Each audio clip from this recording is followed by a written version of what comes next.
Assalamualaikum warahmatullahi wabarakatuh. Pada hari ini kita berada di ibu kota Nusantara. Saat ini berdiri tepat di Jalan Sumbu Kebangsaan di depan Istana Presiden. Terlihat tampilan kawasan gedung Kementerian Koordinator, kemudian jalanan yang sangat luas layaknya di luar negeri. Kemudian areanya tidak ada sama sekali kabel yang bergelantungan, semuanya ditanam dalam tanah.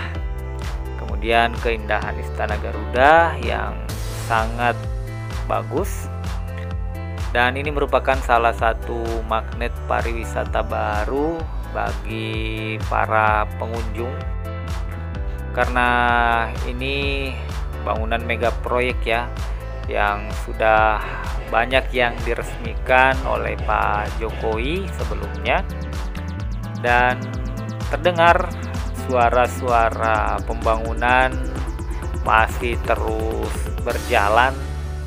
Jadi di kawasan ini masih banyak proyek yang terus dikerjakan, dan intinya ada pula bangunan yang baru di start pembangunannya.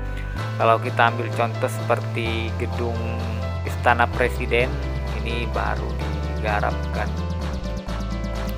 Nah, sebagai informasi, Kementerian PUPR sebelumnya itu mengungkapkan kawasan inti pusat pemerintahan itu terbagi dari 3 zona, yakni zona 1A, 1B, dan 1C. Jadi di kawasan inti pusat pemerintahan ini bukan satu kesatuan ya, tapi terbagi-bagi.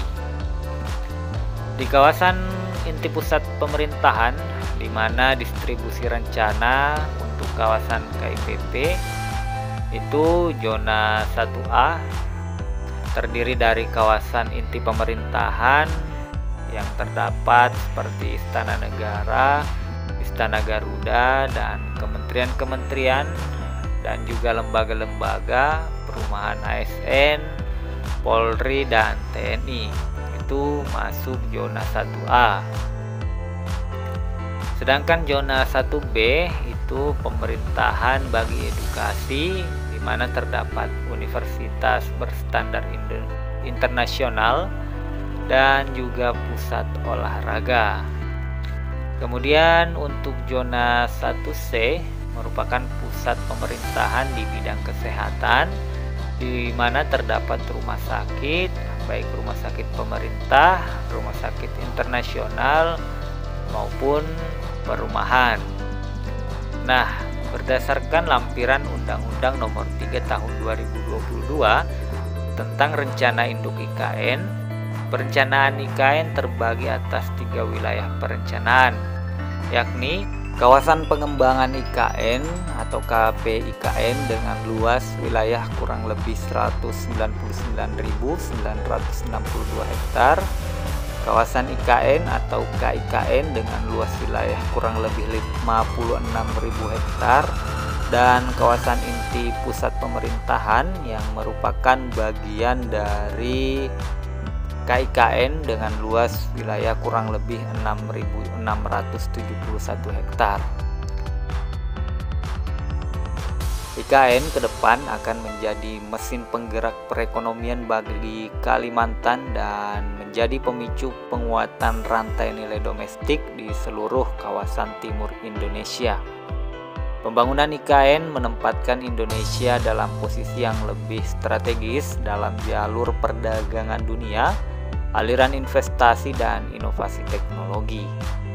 Selain itu, IKN juga akan menjadi percontohan bagi pengembangan kota yang hijau dan berkelanjutan yang didorong oleh penerapan teknologi terkini. Visi Kota Dunia untuk Semua tidak hanya menggambarkan masyarakat yang akan tinggal di IKN di masa depan, tetapi juga kondisi lingkungan yang akan dipulihkan dan dipertahankan. IKN dengan konsep Smart Forest City atau kota hutan saat ini sudah dibekali persemaian Mentawir yang siap menyuplai penghijauan kembali dengan produksi kalau tidak salah dalam setiap tahunnya mampu menghasilkan 12 juta pohon per tahun. Jadi ke depan seluruh kawasan di IKN ini akan dihijaukan kembali setelah dimanfaatkan atau dibangun. Makanya jangan heran kalau di kawasan IKN ini itu pada saat pembangunan itu dilakukan juga pengerjaan penghijauan di kawasan sekitarnya, itu agar mempercepat penghijauan